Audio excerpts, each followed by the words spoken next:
wika ni Kristo bago po siya namatay sa krus. Ang text po natin sa Juan 19:28. Bago po ito mag-start ang prayer.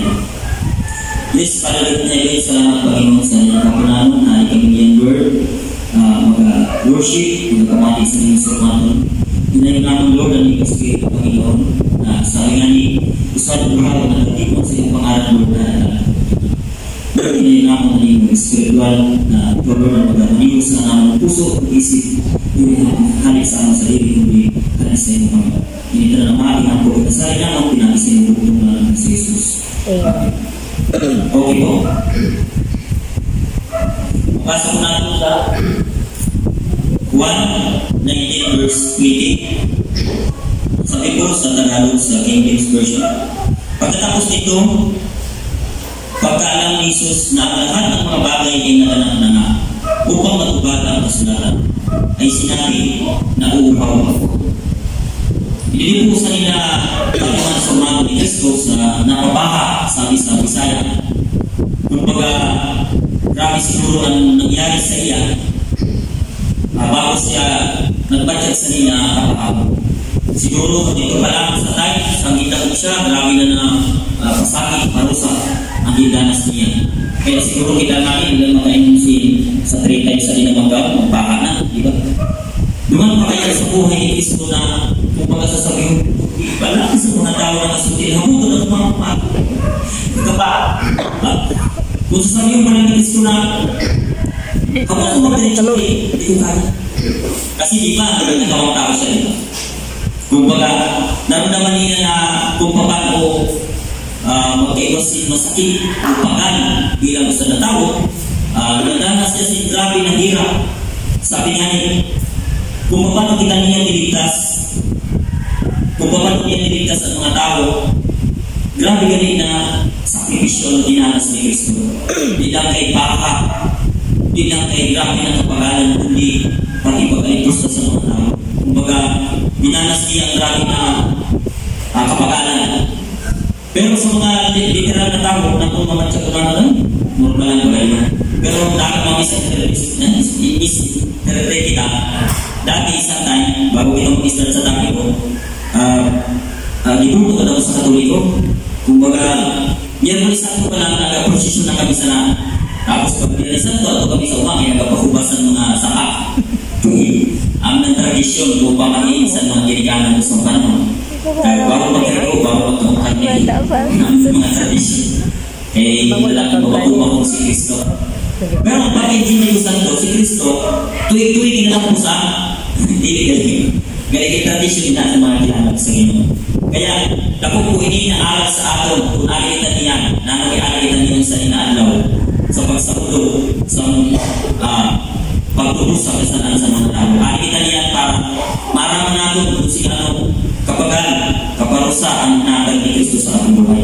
Kung parusa na natag, grabe na sakit, pero dahil si Lord may kapangin sa iyong buhay, kaya ang sabi nila sa naganap na nga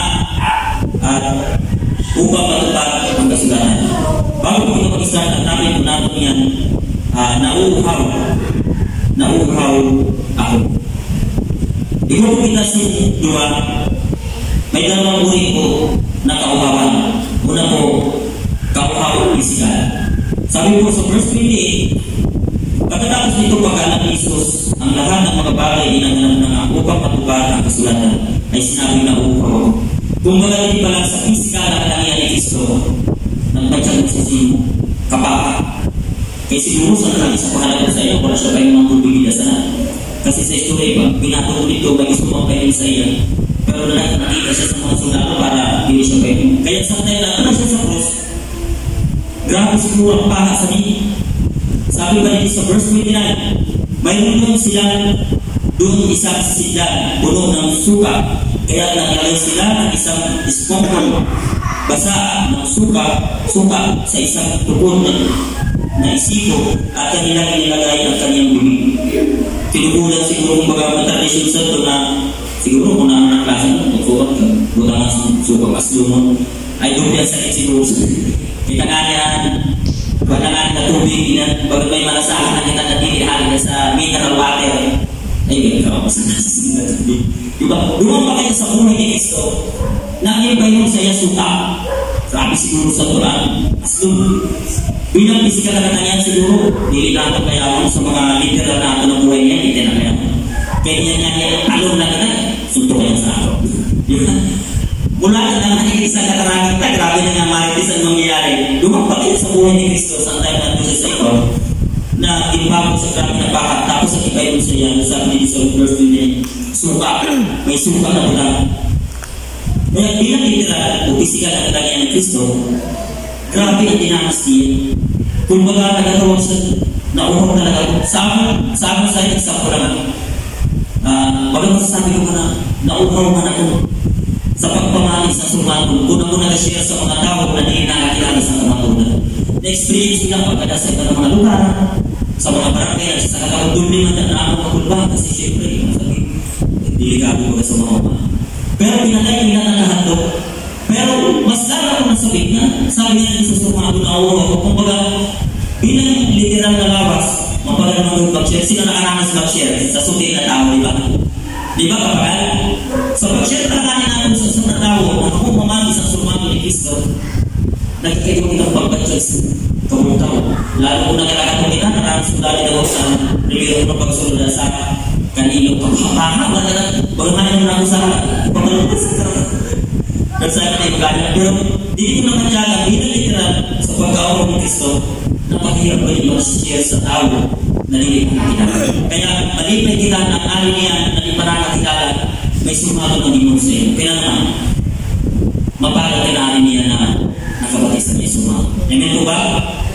Ako po ito, ako na nakawang iskal. Padua po, kaumawang spiritual. Ikaw magaling sa kaumawang spiritual. Sabi niya ni, ano ba masasabi natin sa si Kristo pinako? Sabi na uhaw. Nauhaw ba siya sa literal o nauhaw ba siya sa pagmamahal bilang mananampalataya sa isang tao bilang spiritual? Sabi sa hindi pwede ka masabi si nauhaw sa spiritual. Kaya naman, sa time na ito mga tao dito, mag-share lang sa sumatong, ginagawa na sa tao na balik sa inyo pagbati. Kung baga, mas mahirap sa ito na tayo kasi rabat niyo sa iyo, kung baga din nakita ang kamatuunan sa iyo, buhay na siya nag-share. Na masabi natin, bilang isang na Kristiyano sa spiritual, dapat sintao na din nakakilala. Amen po ba? Sa niyang siguro, sa niyang tradisyon, kung kikitawan ito, sa ating nakakilala mo sa bit, grabe ka na sa tao na nalinis sa pananampalataya. Kaya nga masabi ni Kristo, nauhaw ako. Pag sabihin sa ama na nauhaw ako sa pagmamahal o sa pagtulog sa isa ng mga tao na hindi nakakilala sa ako. Amen po ba? Sabi nga ni sa John 7:37 hanggang 39, kung mabasahan po natin din, na huling araw na dakilang araw ng kapistahan, si Jesus ay tumayo at sumigaw na nagsasabi, kung ang sino ang tawid na uhaw ay tumalito siya sa akin at uminom. Sa time na ito, nanipagpapaka si Kristo ng araw na siya sa tumilipod siya at sumigaw. Diba kasi nakikita niyang tao na tanong sa ginis sa paniniwala, namulukoy kung mga namulukoy ang Diyos sa ako, napatuloy kita sa paglakad sa tibig na taong dadalan. Kung mga nalilinis niya, sabi niya, tumilipod siya, tumayo at sumigaw. Nang sino mang tulong na nauhaw, papitis niya.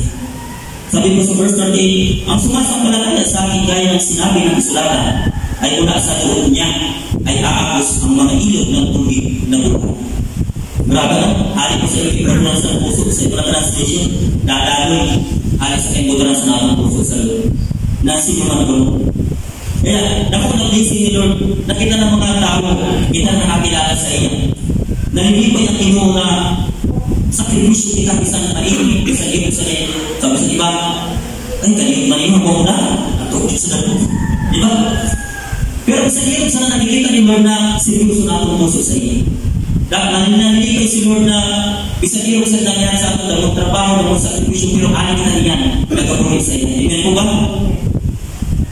Sabi sa John 4:40, dapat ba ang sino mang uminom ng tubig na nasa kanya ating ibibigay ay hindi na mauhaw pagpakailan na. Grabe nyo, no? Sabi ni Kristo, si Kristo na nasubuhan din, na aking ibibigay ay hindi na maupaw magpakailanman. Ngunit ang tubig na sa kanya ay aking ibibigay ay magiging isang balon ng tubig na pupukal sa kabuhayan walang hanggan. Ay, grabe na tubig. Kaya, ako na blessing the Lord na hindi na iyo mapapako sa cross.